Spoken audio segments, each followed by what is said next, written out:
एक अंधेरे गॉथिक महल की स्थापना, जो एक पहाड़ी पर स्थित है। चांदनी में डूबा हुआ महल रहस्यमय और भयावह दिखता है। महल की वास्तुकला जटिल और विस्तृत है, जिसमें नुकीले मेहराब और ऊंची मीनारें हैं। महल के चारों ओर का परिदृश्य उजाड़ और बंजर है, जिससे इसकी भयावहता बढ़ जाती है। रात का दृश्य महल को और भी डरावना और रहस्यमय बना देता है। एक प्राचीन पुस्तकालय में पुरानी किताबें और पांडुलिपियां हैं।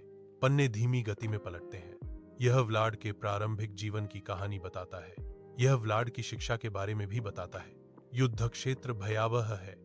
टूटे हुए हथियार और बिखरे हुए शव हर जगह हैं। छाया सैनिक युद्ध में लगे हुए हैं, जो व्लाड की सैन्य रणनीतियों को दर्शाते हैं। युद्ध की क्रूरता स्पष्ट रूप से दिखाई दे रही है। सैनिकों की लड़ाई व्लाड की क्रूरता का प्रतीक है। युद्ध क्षेत्र में विनाश और क्रूरता का माहौल है। यह दृश्य व्लाड की सैन्य रणनीति और क्रूरता को दर्शाता है। व्लाड राजा के रूप में सिंहासन पर बैठे हैं। उनके चेहरे पर कठोरता और शक्ति का भाव है। उनके चारों ओर एक जादुई आभा है। यह आभा उनकी रहस्यमय शक्ति को दर्शाती है। सिंहासन कक्ष इंडोर है। यह दृश्य दिन के समय का है। गांवों और खेतों में अराजकता और भय का माहौल है। लोग डर से भाग रहे हैं। यह दृश्य व्लाड के शासनकाल के आतंक को दर्शाता है। लोग अपनी जान बचाने के लिए भाग रहे हैं। हर तरफ निराशा और डर का माहौल है। एक अंधेरे वन में खूंटे जमीन में गड़े हुए हैं। खूंटों पर पीड़ितों के शव लटके हुए हैं। यह दृश्य व्लाड की क्रूरता को दर्शाता है। यह व्लाड के अत्याचारों का एक भयानक चित्रण है। एक गुप्त कक्ष में एक जादुई अनुष्ठान हो रहा है। चमकते हुए ऋण अंधेरी शक्तियों का प्रतिनिधित्व करते हैं। जादुई कण वातावरण में घूम रहे हैं। यह अनुष्ठान व्लाड की अंधेरी शक्तियों को दर्शाता है। कक्ष के अंदर रहस्यमय ऊर्जा महसूस हो रही है। अनुष्ठान के चारों ओर एक शक्तिशाली जादुई क्षेत्र है। एक भयंकर तूफान रात में महल पर बरस रहा है। बिजली की चमक और बादलों की गर्जना वातावरण को और भयानक बना रही है। यह दृश्य व्लाड के क्रोध और विनाशकारी शक्ति को दर्शाता है। तूफान की तीव्रता माहौल को घेर लेती है, जिससे डर और अनिश्चितता का माहौल बन जाता है। महल के अंधेरे गलियारों में भूतिया आकृतियां घूम रही हैं।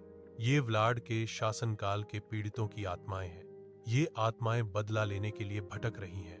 महल के गलियारे इन आत्माओं के भटकने का स्थान बन गए हैं। अंधेरे में उनकी भूतिया उपस्थिति महल में भय का संचार करती है। एक प्राचीन कब्रिस्तान, जहां कब्रें और मकबरे चंद्रमा की रोशनी में चमक रहे हैं। यह कब्रिस्तान व्लाड की मृत्यु के बाद की किंवदंतियों की कहानी की शुरुआत का स्थान है। कब्रिस्तान की रहस्यमय वातावरण व्लाड की कहानी को और भी रहस्यमय बनाता है। कब्रिस्तान में चंद्रमा की रोशनी में चमकते मकबरे एक डरावना माहौल बनाते हैं। महल के नीचे एक अंधेरे तहखाने में व्लाड का मकबरा स्थित है। मकबरे को बुरी आत्माओं से बचाने के लिए जादुई सुरक्षा मौजूद है। यह सुरक्षा मकबरे के चारों ओर एक अदृश्य ढाल बनाती है। यह ढाल बुरी आत्माओं को मकबरे में प्रवेश करने से रोकती है। मकबरे की सुरक्षा व्लाड की आत्मा को शांति प्रदान करती है। यह जादुई सुरक्षा व्लाड के मकबरे को विशेष बनाती है। एक पहाड़ की चोटी पर व्लाड की आत्मा खड़ी है। उसके चारों ओर रहस्यमय धुआं है। उसके चारों ओर जादुई कण है।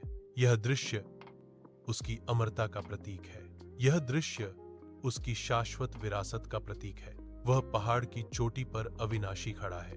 एक जादुई दर्पण व्लाड के प्रतिबिंब को दर्शाता है। दर्पण उसके जीवन के विभिन्न पहलुओं को दर्शाता है। यह प्रतिबिंब उसकी जटिल प्रकृति को उजागर करता है। दर्पण उसके विरोधाभासी स्वभाव को भी दर्शाता है। प्रत्येक पहलू उसके जीवन की एक अलग कहानी कहता है। दर्पण में व्लाड की पूरी छवि एक साथ दिखाई देती है। प्राचीन खंडहरों में इतिहासकार और पुरातत्वविद व्लाड के शासनकाल के अवशेषों की खोज कर रहे हैं। वे उस ऐतिहासिक व्यक्ति की कहानी को फिर से जोड़ने का प्रयास कर रहे हैं। यह कहानी समय के साथ धुंधली हो गई है। इस खोज का उद्देश्य व्लाड के शासनकाल के बारे में अधिक जानकारी प्राप्त करना है। एक संग्रहालय में व्लाड से संबंधित कलाकृतियां प्रदर्शित की गई हैं। तलवारें, कवच और अन्य वस्तुएं उसके जीवन की गवाही देती हैं। ये वस्तुएं व्लाड के समय की किंवदंतियों को दर्शाती हैं। संग्रहालय में व्लाड के जीवन से जुड़ी ऐतिहासिक झलकियां हैं। कलाकृतियां व्लाड के इतिहास और विरासत को जीवंत करती हैं। एक आधुनिक शहर में लोग ड्रैकुला की कहानियां सुना रहे हैं। व्लाड की किंवदंती आज भी जीवित है। यह लोगों को डराती है और प्रेरित भी करती है।